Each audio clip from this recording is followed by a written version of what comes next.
வணக்கம் நேர்களே. கொழும்பிலிருந்து வெளியாகும் மும்மொழி பத்திரிகைகளை பிரசுரமாகியுள்ள செய்திகளை தரும் பத்திரிகை கண்ணோட்டம் நிகழ்ச்சியூடாக இணைந்திருக்கின்றோம்.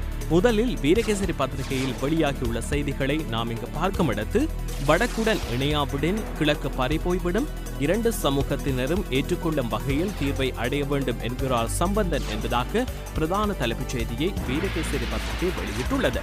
சம்பந்தன் கூட்டமைப்பின் தலைவராக இருக்கும் போதே புதிய அரசியலமைப்பை உருவாக்கிவிட வேண்டும், இணைவு குறித்து மாகாணங்களை தீர்மானிக்க வேண்டும் என்கிறார் ஜெயம்பதி என்பதாக இங்கு மற்றும் ஒரு செய்தியையும் வீரகேசரி பத்திரிகை வெளியிட்டுள்ளது. ஜனாதிபதி இன்று யாழ் விஜயம், உயிரிழந்த மாணவர்களின் பெற்றோரை சந்திப்பார் என்று இங்கு செய்தியொன்றையும் வீரகேசரி பத்திரிகை வெளியிட்டுள்ளது. சட்டத்தையும் ஒழுங்கையும் நிலைநாட்டவே போலீசார் துப்பாக்கி பிரயோகம் கவலைக்குரிய சம்பவம் என்கிறார் யாழ் பிரதி போலீஸ் மா அதிபர் என்பதாக இங்கு செய்தியொன்றையும் வீரகேசரி பத்திரிகை தனது முதல் பக்கத்தில் வெளியிட்டுள்ளது. அமரர் சௌமியமூர்த்தி தொண்டமானின் 17வது சிரார்த்த தினத்தை முன்னிட்டு ஜனாதிபதி செயலக வளாகத்தில் அமைந்துள்ள அன்னாரின் உருவச்சிலைக்கு இலங்கை தொழிலாளர் காங்கிரசின் தலைவர் முத்து சிவலிங்கம் மாலை அணிவித்து அஞ்சலி செலுத்துவதையும் மற்றும் பிரமுகர்களையும் படங்களில் காணலாம் என்பதாக பிரதான நிலப்படத்தை வீரகேசரி பத்திரிகை பிரசுரித்துள்ளது. கோப் குழுவின் பரிந்துரைகளின் பிரகாரம் குற்றம் சுமத்தப்பட்டவர்களுக்கு எதிராக விரைவாக நடவடிக்கை என்பதாக பிரதி வெளிவிவகார அமைச்சர் ஹர்சடி சில்வாவின் நிலப்படத்துடன் இங்கு செய்தியொன்றையும் வீரகேசரி பத்திரிகை வெளியிட்டுள்ளது. சர்வஜன வாக்கெடுப்புக்கு செல்லாமல் அரசியல் அமைப்பை திருத்துவதற்கு முடிவு கேள்விக்குறியுடன் அந்த செய்தி இங்கு பிரசுரிக்கப்பட்டுள்ளது.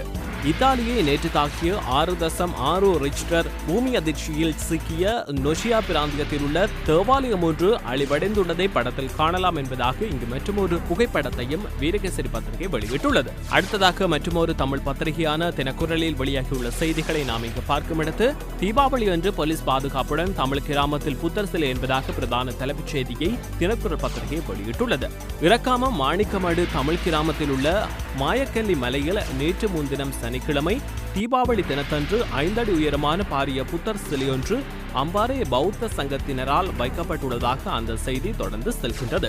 மட்டு முரக்கொட்டாஞ்சேனையில் ராணுவ முகாம் இருந்த பகுதியில் மனித எலும்புக்கூடுகள் என்பதாக இங்கு மற்றொரு செய்தி பிரசுரிக்கப்பட்டுள்ளது. ஹக்கீம் கூட்டமைப்பு விரைவு என்பதாக இங்கு மற்றொரு செய்தி தினக்குரல் பத்திரிகையின் முதல் பக்கத்தில் வெளியிடப்பட்டுள்ளது. இறக்காமம் மாணிக்கமடு தமிழ் கிராமத்தில் உள்ள மலையில் புத்தர் சிலையொன்று திடீரென வைக்கப்பட்டுள்ள சம்பவம் பற்றி கேள்வியுற்றதை அடுத்து தமிழ் தேசிய கூட்டமைப்பின் தலைவர் ரா சம்பந்தன் மற்றும் முஸ்லிம் காங்கிரசின் தலைவர் அமைச்சர் ரவு ஹக்கீம் ஆகியோர் அந்த பகுதிக்கு விஜயம் செய்துள்ளதாக அந்த செய்தியில் மேலும் சுட்டிக்காட்டப்பட்டுள்ளது. பால்மா விலை 100 ரூபாவால் உயரும் என்பதாக இங்கு மற்றொரு செய்தியையும் தினக்குரல் பத்திரிகை தனது முதல் பக்கத்தில் வெளியிட்டுள்ளது. தமிழ் மொழி பத்திரிகைகளில் இறுதியாக சுடரொளியில் வெளியாகியுள்ள செய்திகளை நாம் இங்கு பார்க்கும் இடத்து, வடக்கு கிழக்கு மீளிணைக்கப்படாவிட்டால் கிழக்கு பறிபோகும், உரிமை போராட்டத்தில் முஸ்லிம் தலைவர்கள் போதிய பங்களிப்பு வழங்காமை குறித்தும் அதிருப்தி என்பதாக இங்கு பிரதான தலைப்புச் செய்தியை சுடரொளி பத்திரிகை வெளியிட்டுள்ளது. தமிழ் தேசிய கூட்டமைப்பின் தலைவரும் எதிர்க்கட்சி தலைவருமான ரா சம்பந்தன் இந்த எச்சரிக்கையை விடுத்துள்ளதாக அந்த செய்தியில் மேலும் சுட்டிக்காட்டப்பட்டுள்ளது. இறக்காமத்தில் திடீரென முளைத்தது புத்தர் சிலை, முகாமிட்டது பிக்குகள் குழு, தமிழ் முஸ்லிம்களுக்கிடையே அச்சம், நேரில் சென்றார் ஹக்கீம், சட்ட நடவடிக்கைகளுக்கு ஏற்பாடு என்பதாக அந்த செய்தி தொடர்ந்து செல்கின்றது. முஸ்லிம் மக்களின் மீள்குடியேற்றத்துக்கு வடமாகாண சபை தடை, சுமந்திரன் எம்பி குற்றச்சாட்டு என்பதாக இங்கு மற்றொரு செய்தியையும் சுடரொளி பத்திரிகை தனது முதல் பக்கத்தில் வெளியிட்டுள்ளது. அர்ஜுன மகேந்திரனை தப்பிக்க விட மாட்டோம், நாடு திரும்பாவிட்டால் இன்டர்போல் உதவியை நாடுவோம், மஹிந்த தெரிவித்துள்ளதாக அந்த செய்தியில் மேலும் சுட்டிக்காட்டப்பட்டுள்ளது.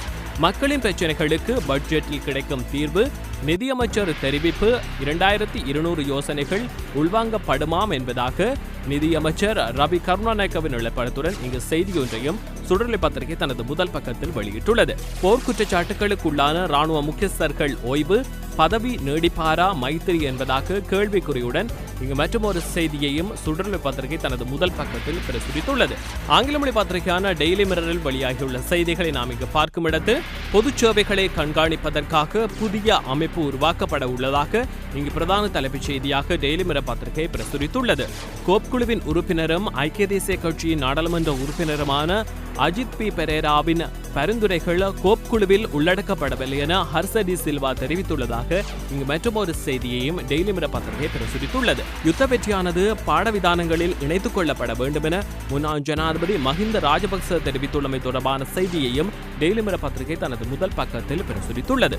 இறுதியாக சிங்கள மொழி பத்திரிகையான லங்காதி பவ்வில் வெளியாகியுள்ள செய்திகளை நாம் இங்கு பார்க்கும் இடத்து, சுகாதார அமைச்சின் முக்கிய பதவிகளில் உள்ளவர்கள் மாற்றப்பட உள்ளமை தொடர்பான செய்தியை பிரதான தலைப்புச் செய்தியாக லங்காதீப பத்திரிகை பிரசுரித்துள்ளது. அடுத்த வருடம் 8 பேர் இவ்வாறு மாற்றப்பட உள்ளதாக அந்த செய்தியில் மேலும் சுட்டிக்காட்டப்பட்டுள்ளது. வீதி விதிமுறைகளை மீறி வாகனம் செலுத்திய ஒருவரால் 2 போலீஸ் உத்தியோகத்தர்கள் கொல்லப்பட்டுள்ளமை தொடர்பான செய்தியையும் லங்காதீப பத்திரிகை தனது முதல் பக்கத்தில் வெளியிட்டுள்ளது. இதுவரை கொழும்பிலிருந்து வெளியாகிய மும்மொழி பத்திரிகைகளை பிரசுரமாகியுள்ள செய்திகளை நாம் பார்த்திருந்தோம். அடுத்ததாக யாழ்ப்பாணத்திலிருந்து வெளிவரும் பத்திரிகைகளை பிரசுரமாகியுள்ள செய்திகளுடன் இணைந்திருக்கின்றார் குணசீலன். வணக்கம் குணசீலன்.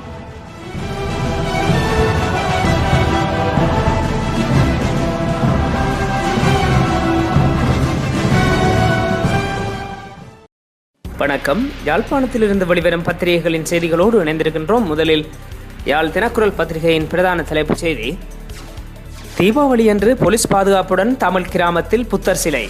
இறக்காமம் மாணிக்கமடுவில் பெரும் பதற்றம். இறக்காமம் மாணிக்கமடு தமிழ் கிராமத்தில் உள்ள மாயக்கல்லி மலையில் நேற்று முன்தினம் சனிக்கிழமை தீபாவளி தினத்தன்று 5 அடி உயரமான பாரிய புத்தர் சிலையொன்று அம்பாறை பௌத்த சங்கத்தினரால் வைக்கப்பட்டுள்ளது. தமிழ் மக்களின் பூர்வீக கிராமமான மாணிக்கமடுவில் சனிக்கிழமை காலை அம்பாறை பௌத்த சங்கத்தை சேர்ந்தோர் பெரும் திரளாக போலீஸ் பாதுகாப்புடன் வந்து இந்த மலையில் புத்தர் சிலையை வைத்துள்ளனர். இதனால் இந்த பிரதேசத்தில் பெரும் பதற்றமும் பரபரப்பும் ஏற்பட்டுள்ளது.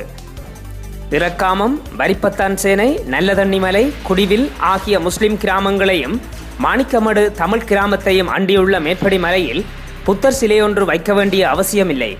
ஒரு சிங்கள குடும்பமாவது இங்கு இல்லாத நிலையில் இந்த பிரதேசத்தில் புத்தர் சிலையொன்று தேவைதானா? இது இனப்பிரச்சினைக்கு தூபமிடும் செயலாகும் என்று இந்த பிரதேச மக்கள் குமுறிக்கொண்டிருக்கின்றனர். இது தொடர்பாக இறக்காமம் பிரதேச செயலாளர் MM நசீரை தொடர்பு கொண்டு கேட்டபோது, மாயக்கல்லி மலையில் புத்தர் சிலையொன்று வைப்பது சம்பந்தமாக ஒரு பௌத்த சமய குழுவினர் என்னிடம் அனுமதி கேட்டு வந்தனர். சிங்கள மக்கள் இல்லாத இந்த பகுதியில் புத்தர் சிலையை வைப்பதால் பெரும் பிரச்சனை ஏற்பட வாய்ப்புண்டு என்றும், இது சம்பந்தமாக இந்த பகுதியில் வாழும் தமிழ் முஸ்லிம் பொது அமைப்புகளை கலந்தாலோசிக்க வேண்டும் என்றும், எதிர்வரும் நவம்பர் மாதம் 3ஆம் தேதி இது தொடர்பாக கூட்டம் ஒன்றை ஏற்பாடு செய்வோம் என்றும் கூறினேன். ஆனால் இவர்கள் இதனை செவிமடுக்காமல் குறித்த மலையில் சிலையை வைத்துள்ளதாக தெரிவித்தார். ஹக்கீம் கூட்டமைப்பு விரைவு என்று மற்றொரு தலைப்பு காணப்படுகின்றது. இறக்காமம் மாணிக்கமடு தமிழ் கிராமத்தில் உள்ள மலையில் புத்தர் சிலையொன்று திடீரென வைக்கப்பட்டுள்ள சம்பவம் பற்றி கேள்வியுற்ற தமிழ் தேசிய கூட்டமைப்பின் பிரதிநிதிகள் உள்ளிட்டோர் நேற்று ஞாயிற்றுக்கிழமை அங்கு சென்று பார்வையிட்டனர். மட்டக்களப்பு முரக்கொட்டாஞ்சேனை பகுதியில் முன்னர் இராணுவ முகாம் அமைந்திருந்த பகுதியிலிருந்து எலும்புக்கூடுகள் மீட்கப்பட்டுள்ளதாக பிரதேச மக்கள் தெரிவித்துள்ளனர் என்று கட்டமிடப்பட்டு மற்றொரு செய்தியும் எழுதப்பட்டிருக்கின்றது. பால்மா விலை 100 ரூபாவால் உயரும். தீர்வுக்காக தெற்கு பெரும்பான்மை சக்திகளை முஸ்லிம் தலைமைகள் நம்பினால் பகல் கனவே. சம்பந்தன் அறிவுறுத்தல். மகேந்திரனை தப்ப விட மாட்டோம், இன்றபோல் ஊடாக பிடிப்போம் அமைச்சர் மஹிந்த அமரவீர. நாடக ஒத்திகைக்கு வாள் எடுத்துச் சென்ற ஆசிரியரும் மாணவனும் சந்தேகத்தில் கைது. வலம்புரி பத்திரிகையின் பிரதான தலைப்புச் செய்தி: வடக்கு கிழக்கு இணையாவிட்டால் கிழக்கு மாகாணம் பறைபோகும். இரா சம்பந்தன் எச்சரிக்கை. வடக்கு கிழக்கு மாகாணங்கள் மீண்டும் இணைக்கப்படாவிட்டால் கிழக்கு மாகாணம் பறிபோய்விடும் என தமிழ் தேசிய கூட்டமைப்பின் தலைவரும் எதிர்க்கட்சித் தலைவருமான இரா சம்பந்தன் எச்சரிக்கை விடுத்துள்ளார் என்று அவருடைய புகைப்படத்துடன் காணப்படுகின்றது அந்த செய்தி. மீனவர் பிரச்சினைக்கு தீர்வு இந்தியா விரைகிறது குழு. ஜனாதிபதி இன்று யாழ் வருகை. யாழ் முஸ்லிம் பகுதிகளில் கருப்பு கொடிகள் பறந்தன. யுத்த வரலாற்று பதிவுகளை பாடத்திட்டத்தில் சேருங்கள் முன்னாள் ஜனாதிபதி கோரிக்கை. அரசுக்கு எதிரான எழுச்சியை வடக்கில் நிறுத்த முடியாது விக்ரமபாகு கருணாரத்ன எடுத்துரைப்பு. சுதந்திர கட்சியை பிரதமர் மதிக்க வேண்டும் டிலான். வாள்களுடன் 2 கைது. இவ்வாறு பல தலைப்புகள் காணப்படுகின்றன வலம்புரி பத்திரிகையில். உதயன் பத்திரிகையின் பிரதான தலைப்புச் செய்தி: முஸ்லிம் தலைமை மீது சம்பந்தன் கடும் சாடல். வடக்கு கிழக்கு இணையாவிட்டால் கிழக்கு பறிபோகும் எனவும் எச்சரிக்கை. நாம் எமது உரிமைகளை பெற்றுக்கொள்ள ராஜதந்திர ரீதியில் போராடி வருகின்றோம். இதில் முஸ்லிம் தலைவர்களின் பங்களிப்பை நாங்கள் எதிர்பார்த்தோம். ஆனால் அது கிடைக்கவில்லை. கடந்த ஆட்சியில் ஜெனீவா தீர்மானத்தை வளைகுடா நாடுகளின் ஆதரவுடன் நீர்த்துப் போகச் செய்யும் முயற்சியில் முஸ்லிம் தலைவர்கள் ஈடுபட்டார்கள். மாகாண சபைகள் ஒன்றாக இணைக்கப்படாவிட்டால் கிழக்கு பறிபோகும் எனவும் அவர் எச்சரிக்கை விடுத்துள்ளார் என்று அந்த செய்தி தொடர்ந்து செல்கின்றது. கூட்டாட்சி தீர்வை எதிர்ப்பது முஸ்லிம்களுக்கும் எதிரானது.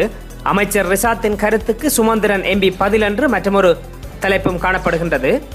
454 ஏக்கர் காணி வலிவடக்கில் இன்று விடுவிப்பு. விடுவிக்கப்படும் பகுதிகளில் படை முகாம்கள் இருக்கும் யாழ் தளபதி தெரிவிப்பு.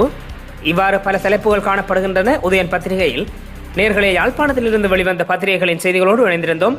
மற்றும் ஒரு பத்திரிகை பார்வையில் சந்திக்கும் வரை நன்றி கூறி விடைபெறுகின்றோம். நன்றி, வணக்கம்.